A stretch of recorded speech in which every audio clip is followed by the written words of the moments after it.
setiap malam Jumat Kliwon, keluarga Darmo harus memberikan tumbal pesugihan berupa nyawa manusia.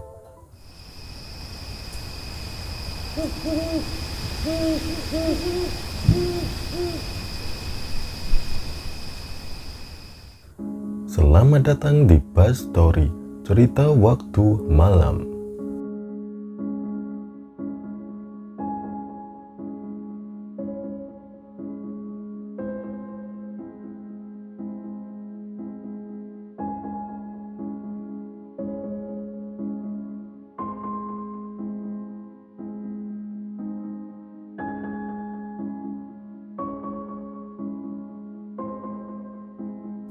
Surabaya merupakan salah satu kota yang tiap sudutnya menyimpan banyak cerita, mulai dari cerita sejarah, budaya, hingga misteri.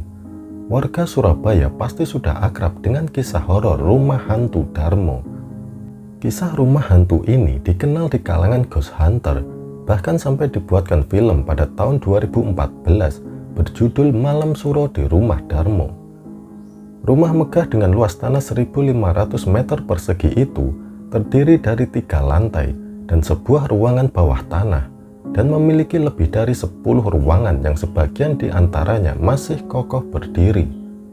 Menurut kabar yang beredar, rumah hantu Darmo sudah tidak berpenghuni sejak tahun 1988. Rumah yang beralamat di Jalan Puncak Permai 2 nomor 26, Kelurahan Tanjung Sari, Sukomanunggal, Surabaya ini memiliki beragam versi cerita horor yang berkembang di masyarakat sekitar.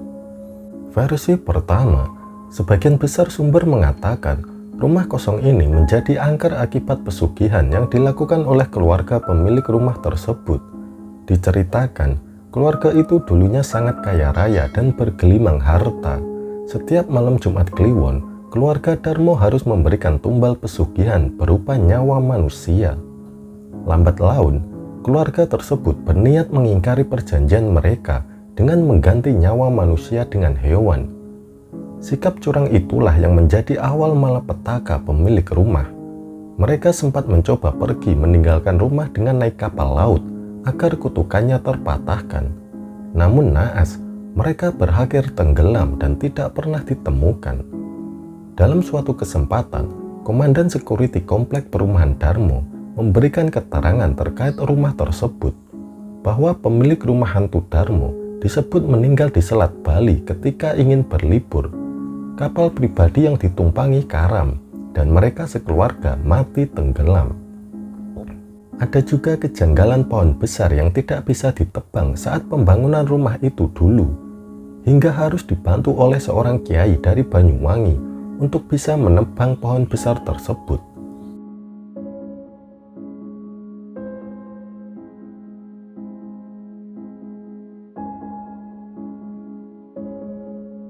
Dalam versi cerita lain, ada 2 orang anggota keluarga tersebut yang tidak ikut pergi naik kapal, yaitu bayi bungsu dan sang pembantu. Hanya saja, keberadaan mereka tidak ada yang mengetahui. Ada yang mengatakan mereka telah dibunuh, namun ada pula yang mengatakan bahwa bayi itu tetap tumbuh dewasa hingga kini. Kemudian, ada juga saksi yang mengatakan bahwa ada seorang perempuan muda yang menaburkan bunga di rumah hantu Darmo setiap Jumat Kliwon. Menurut masyarakat, perempuan itu adalah sang bayi yang selamat. Perempuan itu hanya duduk di mobil dan sopirnya lah yang turun untuk menaburkan bunga ke rumah tersebut. Sejarahnya, rumah tersebut juga sempat disewakan kepada sebuah keluarga lain. Tetapi kemudian keluarga tersebut juga tewas dengan tidak wajar. Suatu hari, sekelompok penjahat merampok dan membunuh seluruh anggota keluarga itu dengan sadis. Pembunuhan itu disebut-sebut sebagai sebuah kutukan bagi siapapun yang mendiami rumah hantu Darmo. Pada tahun 1997, rumah hantu Darmo yang tidak berpenghuni itu sempat terjadi kebakaran yang tidak diketahui penyebabnya. Bahkan, di rumah itu kerap ditemukan berbagai sesajen yang diduga kerap digunakan sebagai tempat ritual. Kisah misteri inilah yang mengilhami film berjudul Malam Suro di Rumah Darmo. Dipercaya bahwa setiap tragedi yang menimpa keluarga tersebut terjadi pada malam Suro.